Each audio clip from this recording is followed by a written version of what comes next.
And so we must now come to the end of March is 90s month. And I can't think of a better way to end our revisionist look at the 90s sucked meme than with the sliver of nerd culture where it is by far most often invoked. Comics. Sure, there was bad television, bad movies, bad music, and bad fashion in the 90s, but it tends to get balanced out either by the good stuff or by sincere nostalgia for the not-so-good stuff. But when it comes to comic books, it often feels like most of the fandom is ready to just write the whole damn decade right off. Granted, this was the era when the industry hit its highest peak ever, only to come crashing spectacularly down to earth, but there was much more than that at play. To fully understand why 90s comics are so uniquely infamous, one has to understand the four separate yet confluent phenomena that conspired to cause all the madness. The Dark Age, the rise of the superstar artist, Image Comics, and the speculator bubble, each of which could be the subject of a feature-length documentary in and of themselves. We've got about 5.5 to 6 minutes. Let's see if I can pull this off. Comics are weird.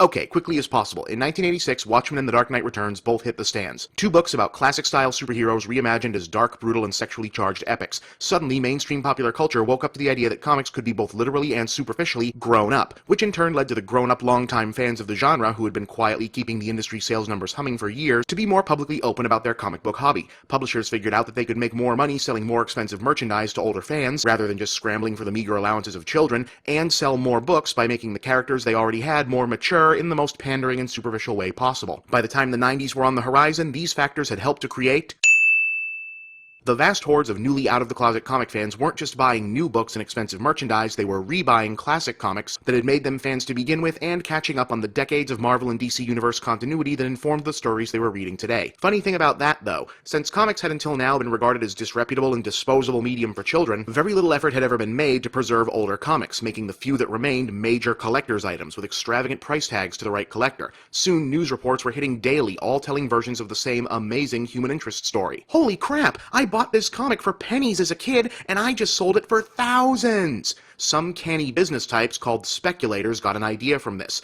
They would buy some comics that looked like they'd be worth a lot of money later on now, and hold on to them as investments, angling that these books might appreciate in value the same way the older ones did. But how would they find the right books? Okay guys, yes, I know, you've already figured out why this was a stupid idea, but let me finish the story, okay?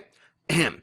How to find the right books? Well, by paying attention to the types of old books that fetched high prices. Debut issues, first appearances of popular characters, deaths of popular characters, shocking story turns, artwork by specific now famous artists. Soon, publishers learned to take advantage of this interest by gearing their books toward creating as much of those kinds of issues as possible. They killed major characters, created tons of new ones, staged lots of big twisty event storylines, and they pulled stunts like limited edition covers and giveaways, but what they did most was heavily promote the involvement of a new generation of artists.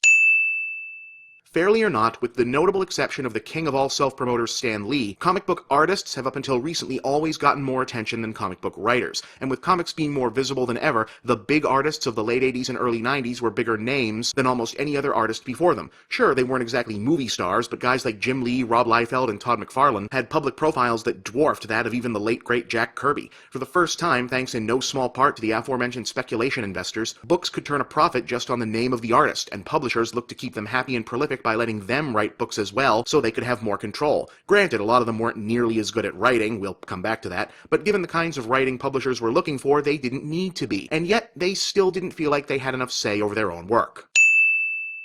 From the very beginning of the comic book industry, pretty much all work done by a writer automatically became the property of the publisher, including concepts and characters they created. For example, when he became Canada's representative on the new international flavored X-Men in 1975, Wolverine became one of Marvel's most popular and profitable characters for selling toys, shirts, etc. But the guy who created Wolverine didn't see the kind of royalties you might expect. He already got paid his salary for writing the issue of the Hulk where Wolverine was first introduced. This had obviously never sat well with anyone in the business, but now the aforementioned superstar artists figured they might have some pull to make new demands, specifically of Marvel, who was at the time regarded as the bigger offender of the two publishers. When Marvel didn't budge, 6 of the industry's biggest guns of the moment, Eric Larson, Rob Liefeld, Jim Valentino, Todd McFarlane, Jim Lee, and Mark Silvestri, with ideological support and backing from Wilce Portaccio and Chris Claremont, shook the industry by quitting and founding their own publishing company, Image Comics, which soon drew even more talent from around the industry thanks to its promise of autonomy and emphasis on creators' rights to their own intellectual property. A lot of Image's books sold really well, and soon they were getting movie, toy, and cartoon deals that rivaled those of Marvel and DC. For just a minute there in the 90s, things were looking really, really bright.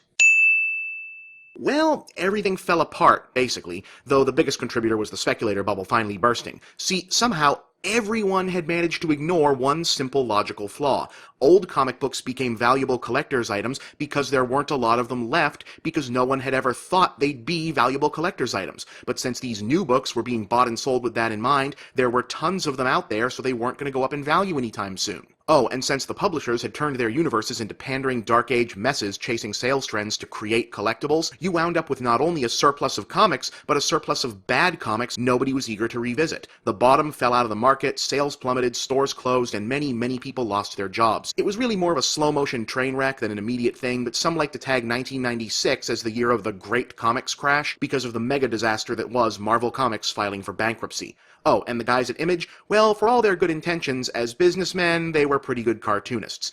Egos, work ethics, schedules clashed almost immediately. Very few of them could actually write all that well on their own, and while the company never fully fell apart, the dream of a sustainable, independent full challenger to Marvel and DC was never fully realized either, especially since one of the team's star players, Todd McFarlane, turned out to be more interested in becoming a merchandising mogul than in making comics. In the wake of all of this, the comics industry got much, much smaller, even as the popular culture presence of its properties got much, much greater, and the ripple effects of the disastrous 90s continue to be felt well into the 21st century. In fact, one of the most infamous dust-ups from that era is back in the news this year, and I'll try to explain what it was next week. I'm Bob, and that was 90s Month.